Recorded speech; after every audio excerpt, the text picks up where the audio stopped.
আপনি কি বেকার, চাকরি খুঁজে পাচ্ছেন না?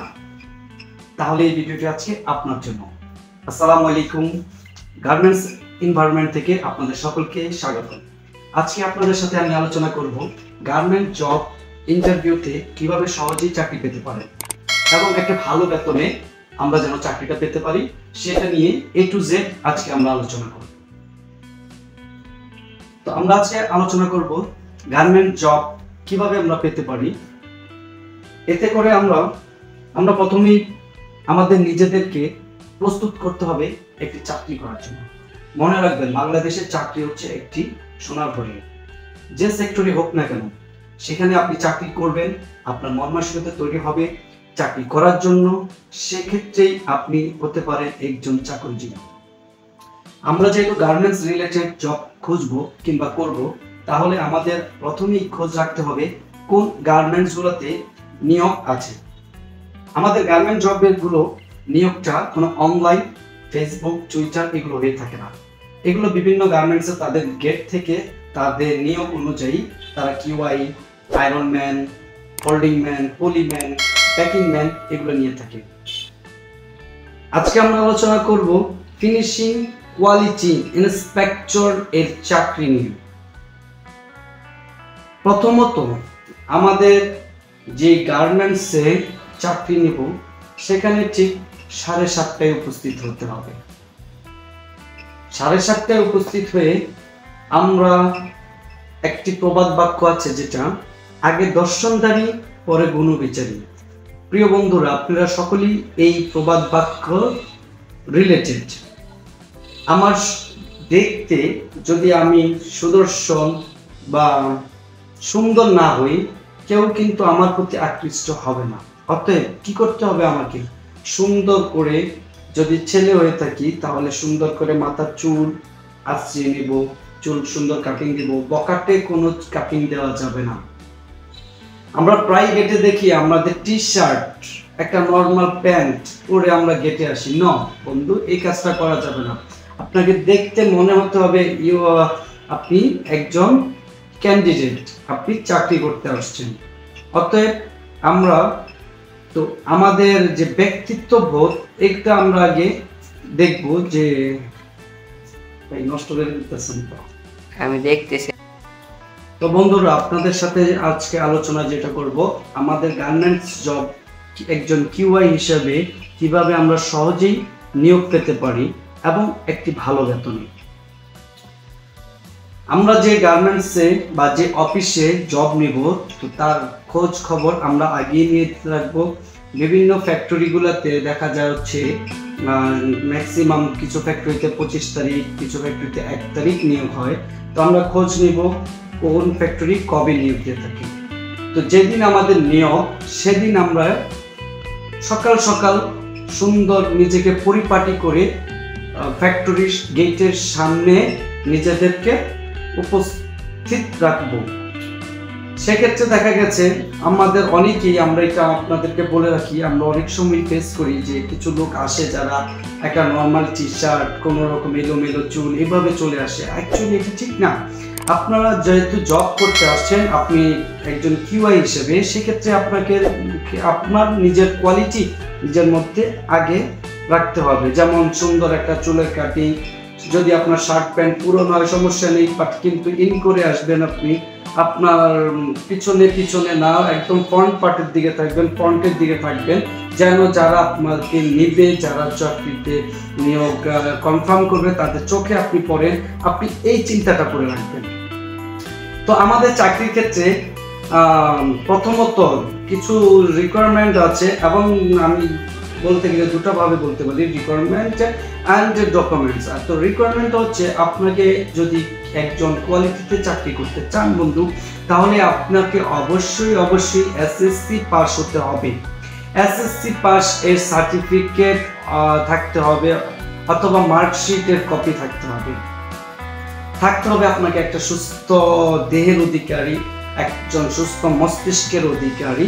এবং যদি আমরা ডকুমেন্টের কথা বলতে চাই, তাহলে আমাদের লাগবে এসএসসি সার্টিফিকেটের ফটোকপি, সাথে থাকবে মেইন কপি, থাকবে আইডি কার্ড এর ফটোকপি, থাকতে হবে চেয়ারম্যান সার্টিফিকেট ফটোকপি এবং নিজের 4 কপি সদ্য ছবি রঙিন ছবি তোলা। সেই সাথে থাকতে হবে আপনার নমিনির ভোটার আইডি কার্ড অথবা জন্ম নিবন্ধনের ফটোকপি এবং তার 2 কপি রঙিন পাসপোর্ট সাইজের ছবি। তো আপনাকে এই হচ্ছে এইচআর ডিপার্টমেন্ট আপনাকে এই জিনিসগুলো দিয়ে জাস্টিফাই করবে, বাট আপনাকে যে কাজে নেবে সেই কাজে তো কিছু আপনাকে প্রশ্ন উত্তর অবশ্যই দিতে হবে। যদি আপনি একজন ভালো স্যালারি নিয়ে জব করতে চান, তো আপনাকে একজন কিউসি অর্থাৎ কোয়ালিটি কন্ট্রোলার অথবা কিউসি ইনচার্জ আপনাকে কিছু প্রশ্ন করবে। সেই প্রশ্নগুলোই আমি আপনাদের সাথে A to Z আলোচনা করব। প্রিয় বন্ধুরা, যেহেতু আপনি একজন কোয়ালিটিতে চাকরি করবেন, তাহলে কোয়ালিটি এর অর্থ কি সেটা আপনাকে জানতে হবে।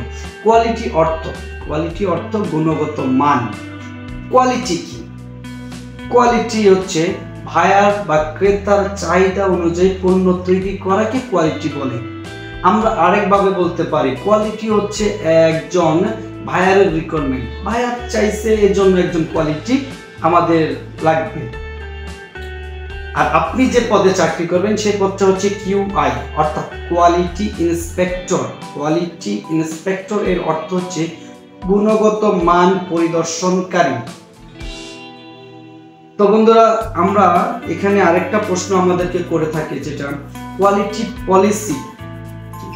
তো আমি আপনাদেরকে সংক্ষেপে বলছি, ক্রমাগত উন্নয়নের মাধ্যমে উন্নত মানের পণ্য তৈরি করে ভাইয়ারের প্রত্যাশা পূরণ করাকে কোয়ালিটি পলিসি বলে। আপনাকে জিজ্ঞেস করতে পারি ডিফেক্ট কত প্রকার? ডিফেক্ট 3 প্রকার, মেজর, মাইনর, ক্রিটিক্যাল। এখন আপনাকে জিজ্ঞেস করতে পারি 5টি মেজরের ডিফেক্টের উদাহরণ। আপনি বলবেন broken stitch, skip stitch, oil spot, whole.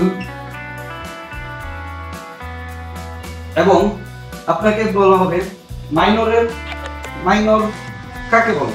যদি আপনি বলেন যে সমস্যা ভাইয়ারের চোখে সহজেই ধরা পড়ে না, তাকে মাইনর সমস্যা বলি। যদি উদাহরণস্বরূপ বলবেন আনকাট থ্রেড, ছোট ডার্টি স্পট ব্যাক পার্টে, poor iron, yarn contamination, high weight পচন। ক্রিটিক্যাল সমস্যা, যে সমস্যার কারণে ইন্সপেকশনকৃত পণ্য বাতিল বা রিজেক্ট করা হয়। ক্রিটিক্যাল সমস্যা কিছু উদাহরণ বলতে হলে আমরা প্রথমে বলি মিনিমাম নেক মেজারমেন্ট। মিনিমাম নেক মেজারমেন্ট হচ্ছে সেই আমাদের নেকের যে মেজারমেন্টটা থাকবে তার চেয়ে কম, যেটা আমাদের এই মাথা দিয়ে হেড পাস হয় না। সেক্ষেত্রে আমাদের ভাইয়ার তো বিদেশি ভাইয়ার, তো সেখানকার মাথাটা একটু নরম, তো তারা মাথায় যেন পেইন না পায়, এই জন্যই আমাদের এই মিনিমাম নেক স্টিচের উপরে এত করা। মিনিমাম নেক স্টিচটা ঠিক মতো না আসলে এটা আমাদের ক্রিটিক্যাল হয়, যে কারণে পণ্য আমাদের রিজেক্ট হয়ে যায়। হতে পারে ভেজা, পচা, দুর্গন্ধ, ব্যাড স্মেল যেটাকে বলে, পোকামাকড়, ইনসেক্ট।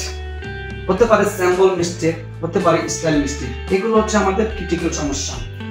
আমরা সহজেই ডিফেক্ট সম্পর্কে জেনে নিলাম বন্ধুরা। এখন আমরা জানবো কিছু অ্যাপ্রোপ্রিয়েট।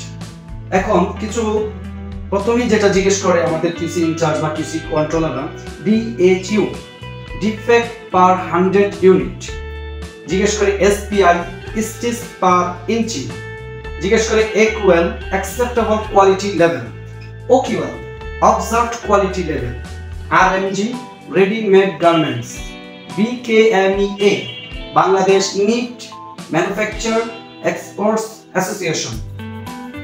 আমাদের আরো 3টা অ্যাপ্রোপ্রিয়েট নিয়ে একটা সুন্দর জিনিস আছে, যেটা হচ্ছে RCA, CAP, PAP।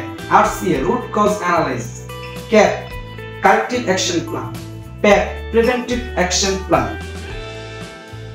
সেই সাথে সম্পর্কিত আছে ISO international standard organisation, SOP standard operating procedure. তো বন্ধুরা, এখন আমরা শিখব একটি মেজারমেন্ট টেপ এর সম্পর্কে। মেজারমেন্ট টেপ অর্থ হচ্ছে পরিমাপ ফিতা। এই পরিমাপ ফিতাতে আমরা কি পাই তাই আপনাদের সাথে আলোচনা করব।